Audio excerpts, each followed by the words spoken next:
họ lựa qua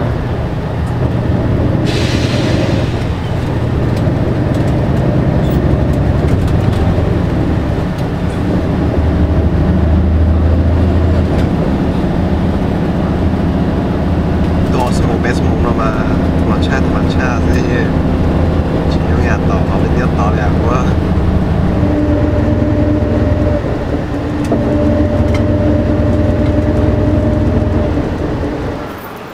lúc xưa nó cho phong như nó tua tròn để họ chơi để chế nè ít liệt toàn thế nó bây giờ một tổ hiện dữ vậy là do tổ thắt lệ nè cho nó cũng cho phong như tan cho bé sẽ để tua cầu o lên có của bé nè cho nó có lên do mong tan cho xứ mong nhóc cầu lì nè cho nó do mong cầu lì cho nó có lên do của cho phong như tan cho bé sẽ để tua xì nhớ cho chúng nó nó có cũng như bé chừng cũng qua tiền ở mù đi chạy cho chơi taxi rồi giờ chơi trên bả này ạ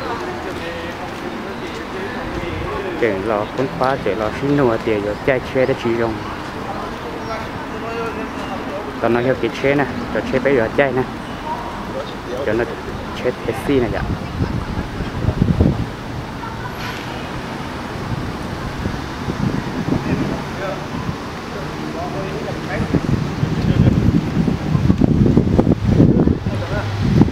nó na là ta tỏ là con qua thì giờ mùa khó tư rong thế khó tư do khó chơi loại rẻ và tin nên nhiều oxy chấp lớn nè nhiều khó tua thắt thơi rau được thắt cho nó sư tao báo do kế thì giờ mùa tỏ khó chơi đó thì là sai phèn thi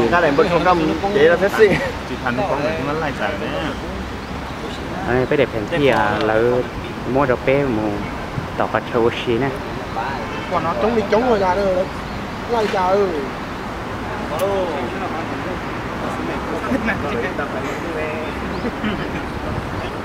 nó tu rong cho chấp lời này pepper pepper chuyện là luôn bê hùa thì để ấy đâu nè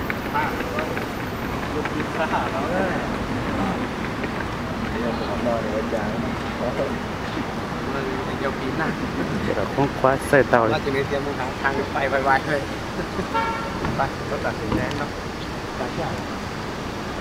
mẹ mới cho phần đó là bay nó giờ bé ba nè xin nó bé thì tao thắt chờ để bé giờ phải là thì ta xin nó bé tao kế muốn chế chạy đuổi ít tỏ chế này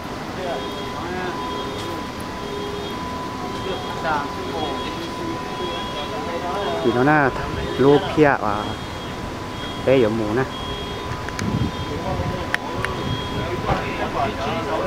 họ pia bé giờ mù mua chơi không có bỏ đi nó nữa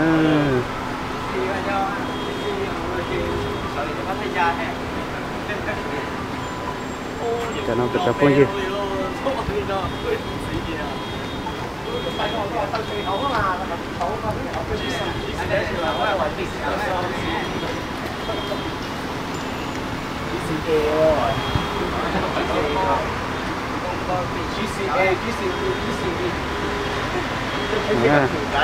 rồi chơi bây giờ phải nè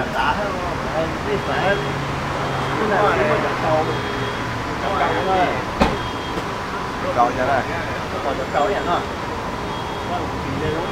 câu căng rồi tôi thanh niên nữa có lại ra mua đến học tôi làm ra cái thầm cái tôi thấy vậy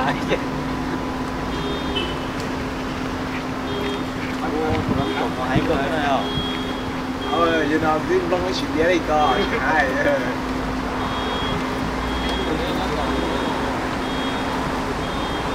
là xin nó tư lì lại thế thì họ nó bé một khu kia tỏ chầu chín lúc trước tao nó bé tập phương như thế cho tụi là nhớ tỏ cho chế thế xí nè tao tỏ con cái chỗ này chỉ là xả chế cái linh bếp lâu lên y lú nè cáiตัวchỗ này thì tao tỏ là xả chế rồi mà thì nó sẽ nằm được rồi chậm cái này nè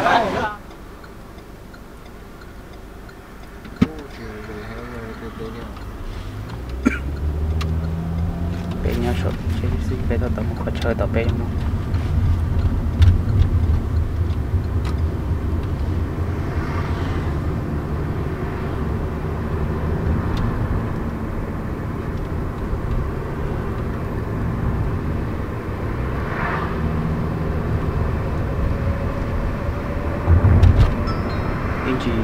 cho đi chợ mà đi thay đồ nè đi đón đi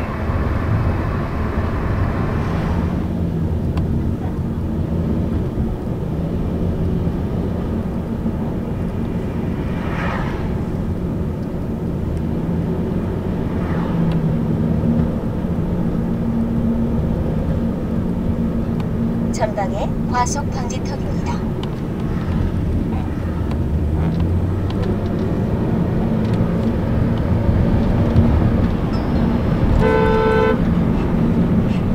전방에 회전 교차로입니다. 회전 차량에 양보하세요. Không có đường lối đa bị cái người à không bắt đầu bị cái này.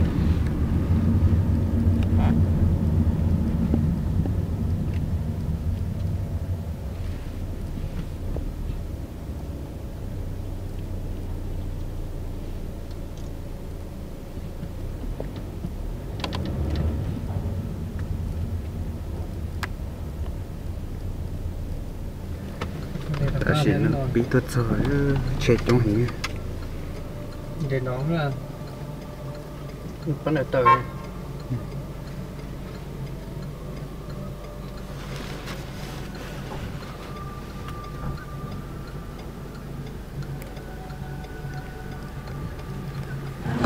cho nên tuột rồi nó 아니야 이쪽으로 쳐봐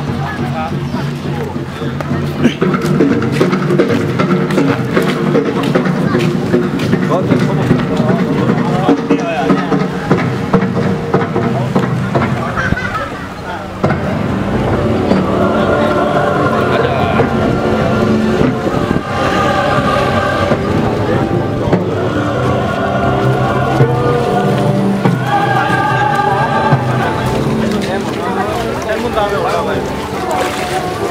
đi tiếng bỏ đi này phở nè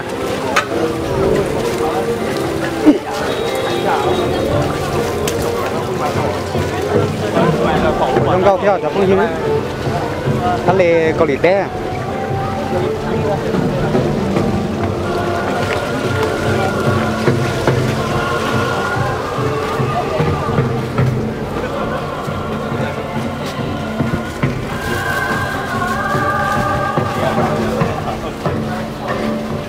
có dễ chưa?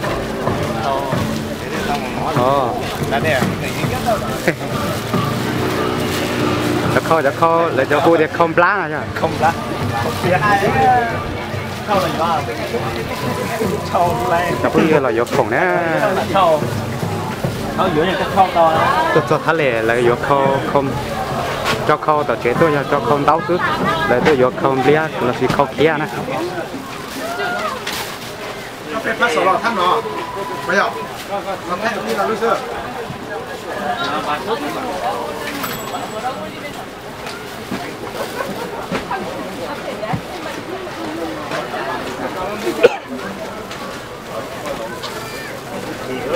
anh ấy tụi nó để về nhà không tạo không su giờ chẳng hạn tao luôn chị lên khó thầu cho bạn bè bọn có chơi bài cho cô gì tôi cho đã đuổi tí là tôi luôn thi thế này đá hả lên lên hả để xem lên sự ẩu của luôn tháng nó không à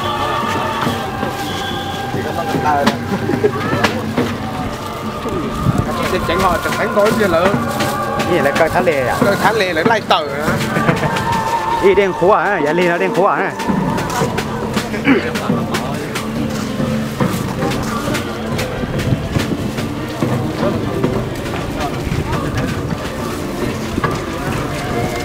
cái này của chủ sai của nó làm này này không nè có con chặt ตัวไทยเนสอ่ะตัวไทยเนสเจ้า YouTube อ่ะจะนับปริญญาคุณจะพูดยี่ตังเขาเนี่ยเลยอยู่เตาเขาอยากรู้เลยเช่นไรจะมุ่งเอาเนี่ยเดี๋ยวตัวดวงเกาหลีเนี่ย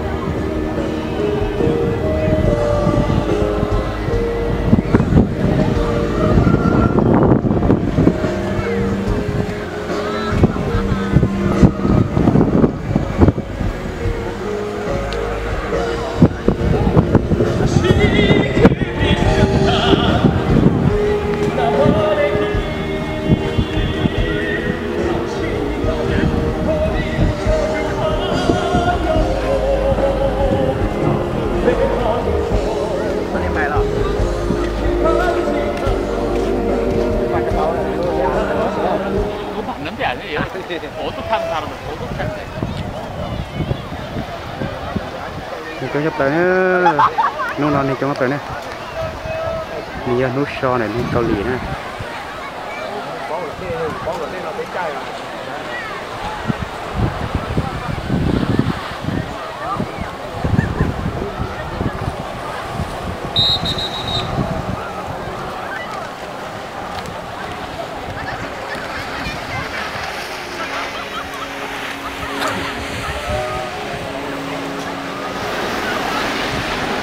chúng ta đây nữa đã có gì nữa cáiตัวlàตัวnữa được nóตัวทะเลlà còn nóทะเลnhớ cho xa nhớ cho Âu Mỹ san hútตัวnè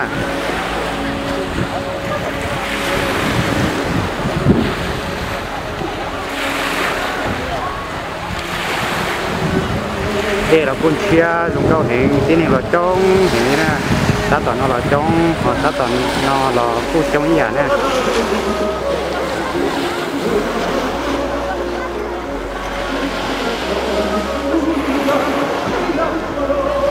rồi gì hình nè đúng rồi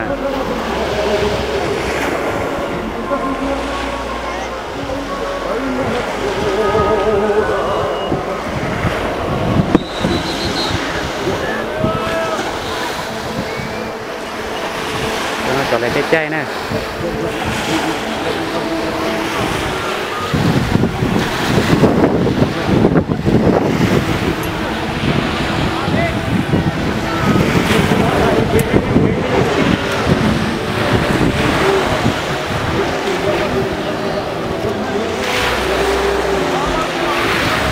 rồi tôi sắp phải nói sắp hết tuôn nè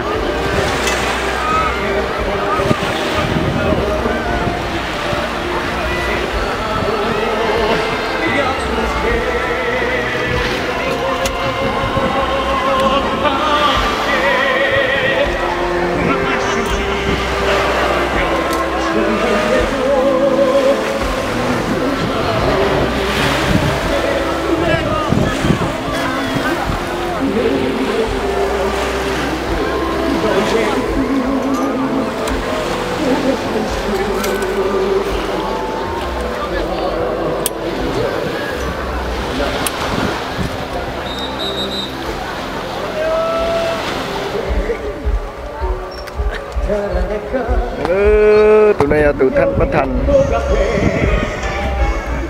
thành hoặc cho bé tôi thành nó giờ nó cứ ít khana báo chỉ để bé ứ mạnh đi chi còn nó còn không có đò này ngạt đâu nè hả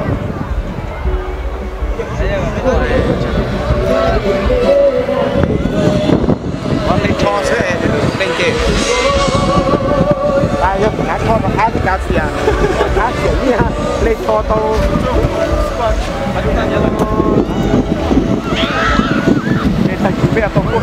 cáiตัวนี้ก็เลยตัดต่อปีกเขาเลยนะใช่เหรอจะขอตัดสินเราได้ปิ้งเจเลยเจเลยปีซื้อก่อนก็หมูชิ้นละชุบเลยๆจีสก้าเชื่อชวนเจก้าไปก็ปลดตัวเราแล้วเนาะเกียร์เต่าเกียร์ที่เลยยอดตัวโตเลยเยอะไอ้หน่อยส่งมือส่งให้ฉีดซาตัวกูเย่ไปไหมอ๋อเนาะคนไม่ไหวไปเจอ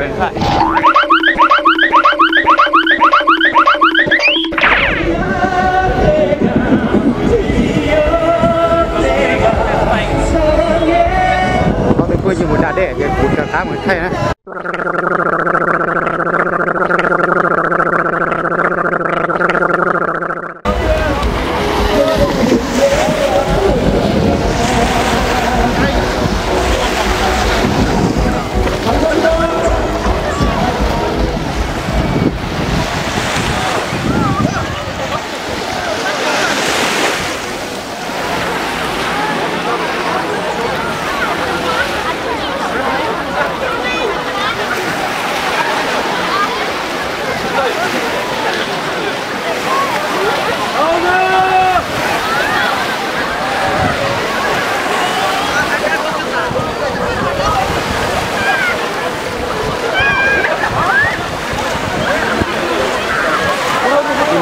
เราเลย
có được bao nhiêu nữa cùng cho lại đa có tụ các cầu lì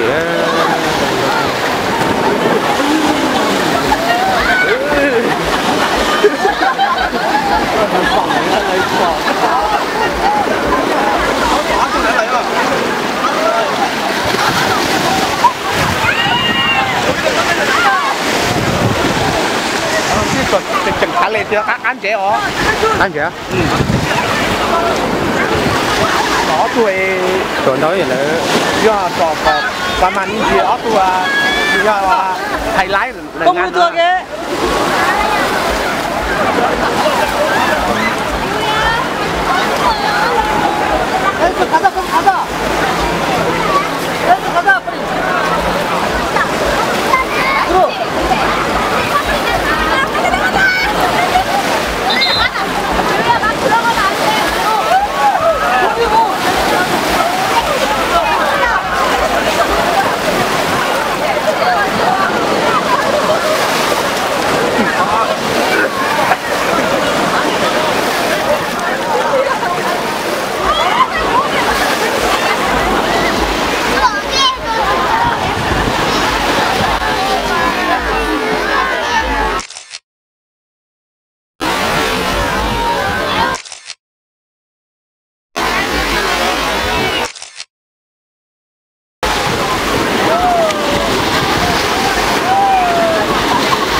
จะพูดยืนนะจะเราก็จะพูดยืนนะ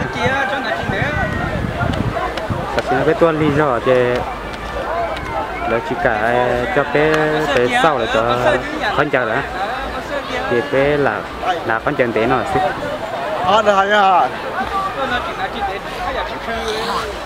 cho có cái tua lý do thì con chờ sau là chỉ cả nè thì cái chủ yếu tua nhìn chưa à chứ cho nó có lý do của cháu không như thành cho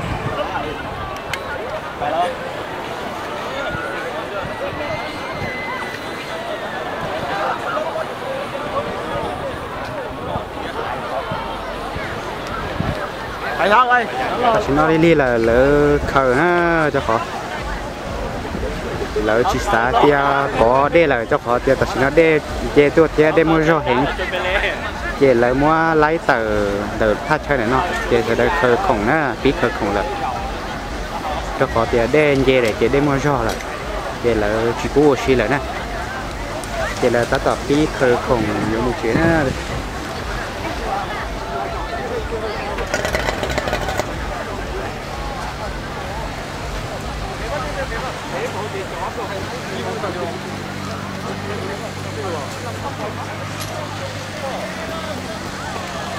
cho nó lo cô bí khởi khổng nhá tôi cho liệt thì sau chỉ tao là cho con chân hả thì là nào đâu đi nó một có để do lên thứ thì sau khổng xôn ra cho cá này kia bé mới trả cá mù đua khó chết là chỉ một sinh chỉ đua lử ta kỳ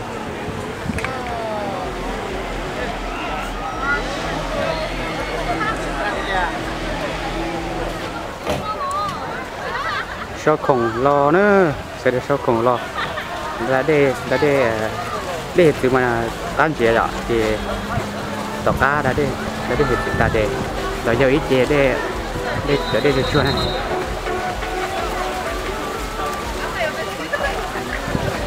nó còn gì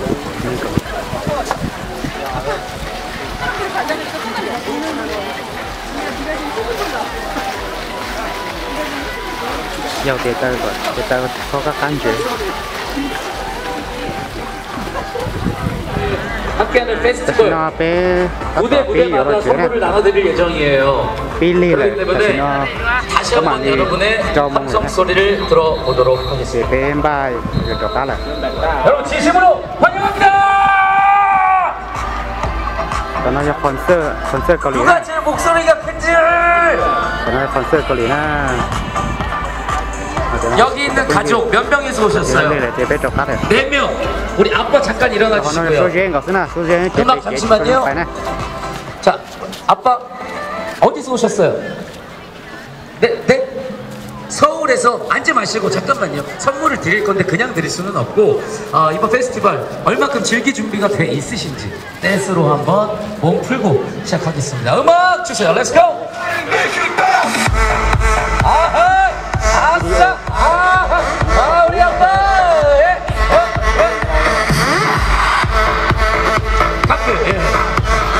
아들이 무척이나 창피하고 있습니다. 네, 아빠 이쪽으로 오세요. 저희가 이 선물 아까 광고 보셨죠? 퍼실 세제를 드리도록 하겠습니다. 요거랑 요거까지 이게 뭐냐면 홈키파 이제 모기 진드기 기피제예요. 요거까지 같이 드리겠습니다. 자, 서울에서 오셨고 또 어디서 오셨을까요? 멀리서 오신 분들 어디요?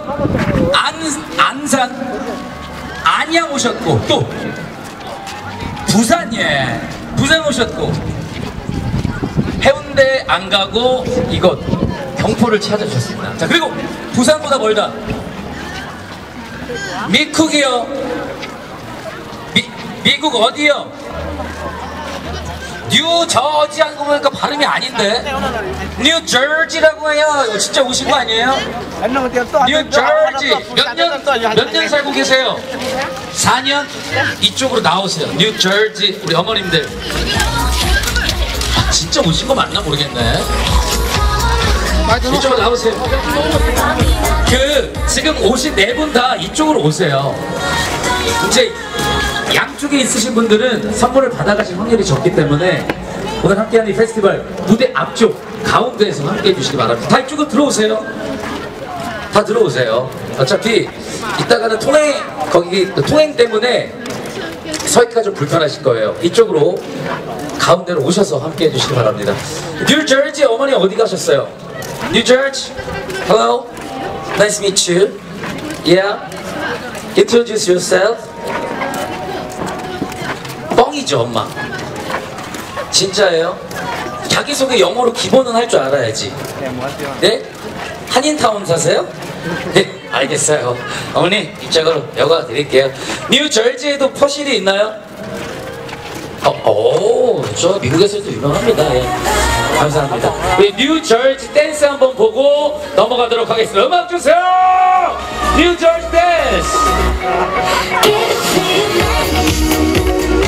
여기까지 하겠습니다. 자, 이제 잠시 후에 시작을 해볼 텐데 정식으로 소개하고 시작하도록 하겠습니다. 어제 그리고 오늘 여러분과 함께 즐거운 시간 책임지고 있습니다. MC 가영훈입니다. 반갑습니다. 박수.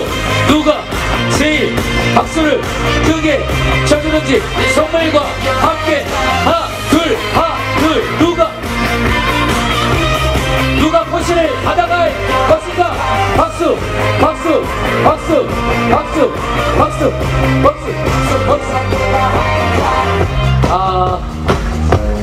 저기 선글라스 끼신 분 갈색 옷 앞쪽으로 나오세요. 가장 박수를 많이 보내주셨습니다. 요거 전달해주세요. 그냥 오케이. 자, 여기서 간단하게 문제 하나 드리고 맞추신 분께 선물 계속해서 드리겠습니다. 자, 정답을 안다 손을 들고 경포를 외쳐주시기 바랍니다. 연습해볼게요. 준비 하나 둘 셋. 목소리 크게 해주셔야 돼요. 빠르게 손 높이 들고 하나 둘 셋. 경포. 자, 기회 드립니다. 여기서 문제. 지금